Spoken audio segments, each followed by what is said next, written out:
রক্ত সেবা আগস্ট, এই বাণী রক্ত সেবার গঠনকাল হচ্ছে 1 আগস্ট 2024 সাল।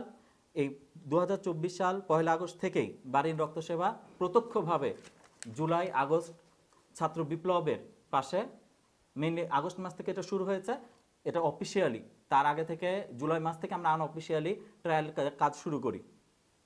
সরাসরি স্বৈরাচার বিরোধী আন্দোলনের সাথে আমাদের ক্লাব জড়িত ছিল এবং সকল যোদ্ধাদের পাশে যতটুকু সম্ভব হয়েছে আমাদের পক্ষ থেকে আমরা পাশে দাঁড়াই। এখানে উল্লেখ্য যে বাণী রক্ত সেবা প্রতিষ্ঠার জন্য সবথেকে বেশি উদ্বুদ্ধ করেছে, সবথেকে বেশি মেধা দিয়ে বলেন, আর্থিকভাবে বলেন, আমাদেরকে সবথেকে বেশি সাহায্যের হাত বাড়িয়ে দিয়েছে আমাদের শ্রদ্ধেয় ব্যবস্থাপনা পরিচালক মোহাম্মদ শামসুদ্দিন স্যার এবং আমাদের অধ্যাপক আমাদের প্রিন্সিপাল মহোদয় অধ্যাপক ডক্টর বেলাল উদ্দিন স্যার। তাদের প্রত্যক্ষ পরোক্ষ সহযোগিতায় আমরা এই সেবামূলক কার্যক্রম এখনো পর্যন্ত চালিয়ে যাচ্ছি। কিন্তু আমরা অত্যন্ত দুঃখের সাথে পরিলক্ষিত করছি যে বিভিন্ন সময়ে আমাদের অথরিটি, আমাদের কলেজ এগুলোকে নিয়ে প্রশ্নবিদ্ধ করা হচ্ছে এবং কেউ কেউ কোনো একটা মহল হইতে পারে, ব্যক্তি হইতে পারে, আমরা কোনো নির্দিষ্ট কারো কথা বলছি না, দেখা যাচ্ছে আমাদের প্রতিষ্ঠানকে স্বৈরাচার, এই দোসর বা এই ধরনের একটা আখ্যায়িত, এই ধরনের একটা ট্যাগ দিয়ে আখ্যায়িত করার অপচেষ্টা চলছে। আমরা আমাদের প্রতিষ্ঠানের বর্তমানে ব্যবস্থাপনা পরিচালক এবং চেয়ারম্যানের দায়িত্ব পালন করছেন আমাদের মোহাম্মদ শামসুদ্দিন স্যার। আমরা গত 6 বছর যাবৎ আমাদের এটাই পরিলক্ষিত বা আমাদের উপলব্ধি হয়েছে তিনি, এবং আমরা দেখেছি তিনি কখনোই কোনো রাজনৈতিক এজেন্ডা নিয়ে আমাদের সাথে কখনো কোনো সাধারণ শিক্ষার্থী, ইন্টার্ন চিকিৎসকদের সাথে কথা বলেন নাই, কোনো ডিলিংসও করেন নাই। তিনি সবসময় রাজনীতির ঊর্ধ্বে আমাদের পাশে ছিলেন এবং এখনও আছেন। আমরা গত 6 বছর যাবৎ আমাদের ছোট্ট ব্রেইন, মস্তিষ্ক দিয়ে আমরা যে জিনিসটা পরিলক্ষিত করছি, দেখছি যে এখানে কোনো রকম নিয়োগ বাণিজ্যতেও কোনো রাজনৈতিক প্রভাব নাই। বারিন মেডিকেল কলেজ হাসপাতালে যে কোনো শিক্ষার্থী যে কোনো রকম সমস্যার সম্মুখীন হলে তারা সবসময় আমাদের পাশে থাকেন, কিন্তু তারপরেও যারা তাদেরকে বা আমাদের অথরিটিকে প্রশ্নবিদ্ধ করার চেষ্টা করছে, যে কারণেই হোক, যেই উদ্দেশ্য নিয়েই হোক, সেটার আমরা তীব্র প্রতিবাদ ও নিন্দা জ্ঞাপন করছি। এখন এটা আমাদের অথরিটি সম্পর্কে একটা মেসেজ, আমাদের অথরিটিকে নিয়ে আপনাদের সামনে আমরা তুলে ধরলাম, যে তাদের ক্লিয়ার করলাম বিষয়গুলো। এখন আপনাদের ভিতরে অনেকেই বা অনেক প্রশ্ন থাকতে পারে গতকালকের নিয়ে, যে গতকালই কী হয়েছিল।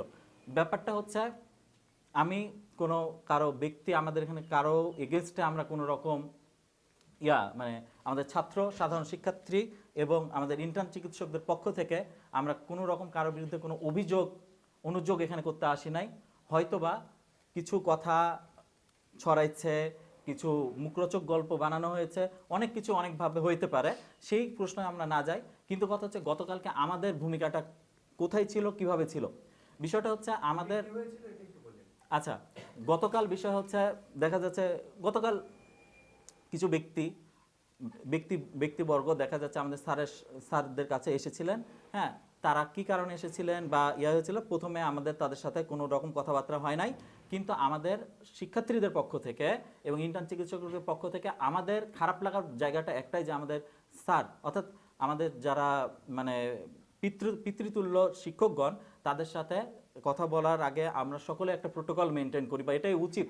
তারা অধ্যাপক, তারা অনেক সচিব র্যাঙ্কের একজন কর্মকর্তা, কিন্তু কথা হচ্ছে যে কিছু দেখা যাচ্ছে তাদের সাথে হয়তো বা একটু মানে অসৌজন্যমূলক কথাবার্তা হয়েছে।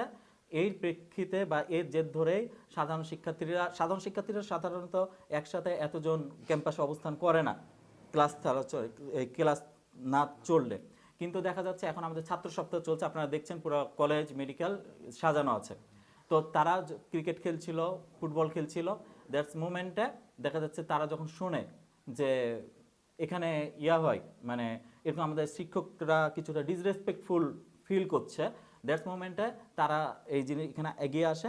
এখানে মানে কে আসলো এটা তারা দেখে নাই, বা তারা কারা সেটাও তারা দেখে নাই। এখানে যে কেউ, অর্থাৎ আপনার যে কোনো মানুষ এসে যদি আমাদের প্রিন্সিপাল স্যার, আমাদের এমডি মহোদয় এবং আরও আমাদের শিক্ষকদের উপর দেখা যাচ্ছে কোনো রকম অসহযোগমূলক আচরণ করে, শিক্ষার্থীদের ভূমিকা সবসময় এরকম হওয়া উচিত বলে আপনারাও মনে করেন, কারণ তারা আমাদের শিক্ষক।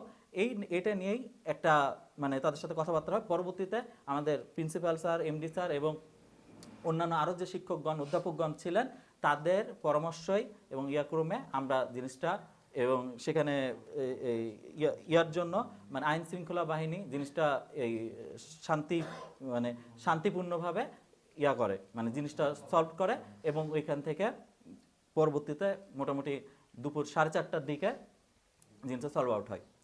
আমি আজকের এই প্রেস বিজ্ঞপ্তির মাধ্যমে আমাদের আইন শৃঙ্খলা বাহিনী, বিশেষ করে পুলিশ এবং সেনাবাহিনী এবং হচ্ছে বিশেষ স্পেশাল ফোর্সকে ধন্যবাদ জানাই যে তারা খুব সুশৃঙ্খলতার সাথে এই বিষয়টা হ্যান্ডেল করে এবং আমি আমার জুনিয়র এবং আমার ব্যাচমেট, সিনিয়র সবাইকে অনেক অনেক কৃতজ্ঞ যে এটা অন্য কোনো প্রতিষ্ঠান হইলে বা এরা অন্য কোনোভাবে হলে হয়তো বা জিনিসটা অন্যভাবে হইতো, সেটা হয় নাই। তারা ধৈর্যের পরিচয় দিয়েছে সবসময়।